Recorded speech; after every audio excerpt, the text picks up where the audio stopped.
loving. I wish she'd care to see, but she only cares when she's got the time. And I fret so much about her loving. I wish she'd let me be. In the last video of this lecture, we'll talk about the recognition theorem for semidirect products. This is theorem 12 in section 5.5. And the setup is really similar to the recognition theorem for direct products. That's some theorem that tells us you have some group G and you have two special subgroups H and K inside of G. When is it the case that G is isomorphic to H cross K? This is a really, really similar thing, but for semidirect products. When is it the case that G is isomorphic to a semidirect product of two of its subgroups in a nice way? And this ends up being super useful for classification problems for groups of a given order. All right, let's let G be a group with H and K subgroups of G satisfying three things. G is equal to the product set H times K. The intersection of H and K is the trivial subgroup. And H is a normal subgroup of G. Let's let phi be a map from K to aught H that is given by conjugation. Meaning, for each little k in K, let phi little k be the map taking H to itself that's defined by phi k of H to be KHK inverse. Then phi is a homomorphism. This phi k really is an automorphism. And so phi is a homomorphism, and the map F, which takes the semidirect product of H and K with respect to phi to G, defined by taking the pair H comma K to the product H times K, is an isomorphism. Okay, so what are we saying? We start with a group G with two subgroups H and K inside of it that satisfy a couple of things. So first, H is a normal subgroup, so HK is a subgroup of G. And if we suppose that HK is all of G,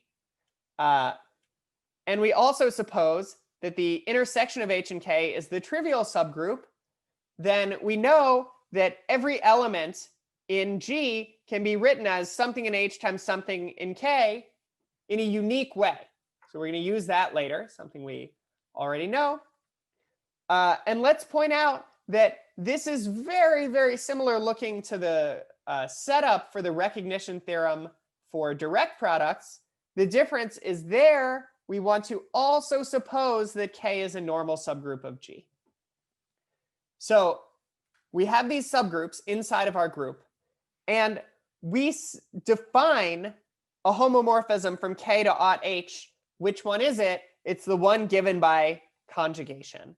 So each element, little k, gives an automorphism of H, where you just conjugate every element by this element, little k.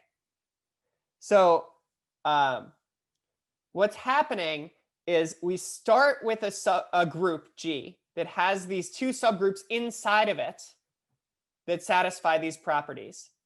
And then we're able to recognize G as a semidirect product of H and K.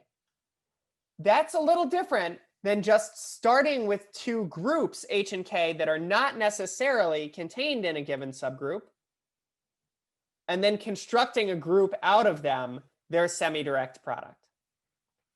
OK, so this is something to think about before we see how we're going to apply this theorem in the next lecture. So the proof of this theorem is actually pretty straightforward now that we have the whole setup. First, since H is a normal subgroup, phi k really is an automorphism, right? So that's something that is easy to show. Certainly, it's a bijection because k is normal. KHK inverse is equal to H, and yeah, and showing it's a homomorphism is very straightforward. So I'll leave the details as an exercise. Same thing, showing that phi k following phi k prime is phi of k times k prime. That's also pretty straightforward, and I'll leave the details to you. So this map F is surjective because everything in G is something in H times something in K. this map is injective by 2.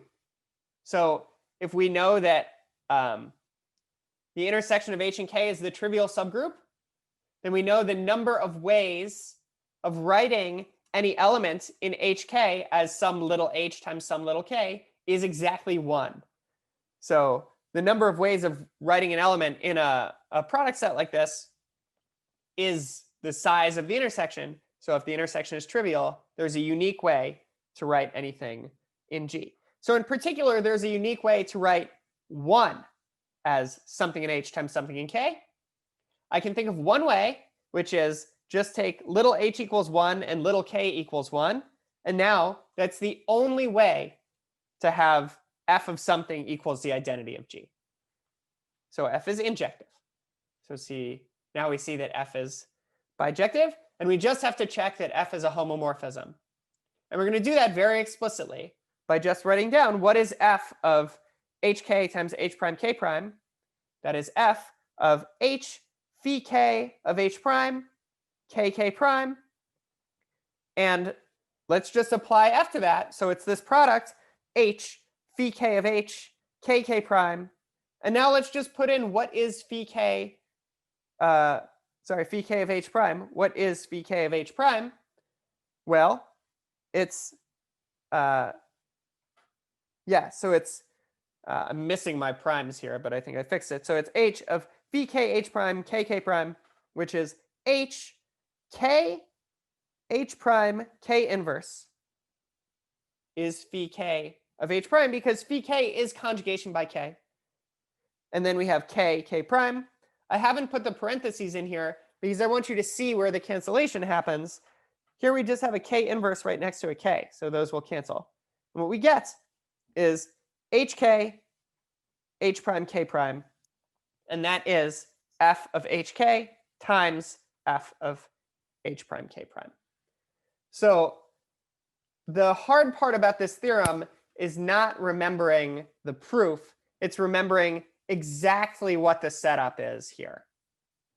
So in the next lecture, we'll see a bunch of applications of this theorem. First, we'll see how this theorem lets us recognize some of the examples from the last lecture as semidirect products in a nice way.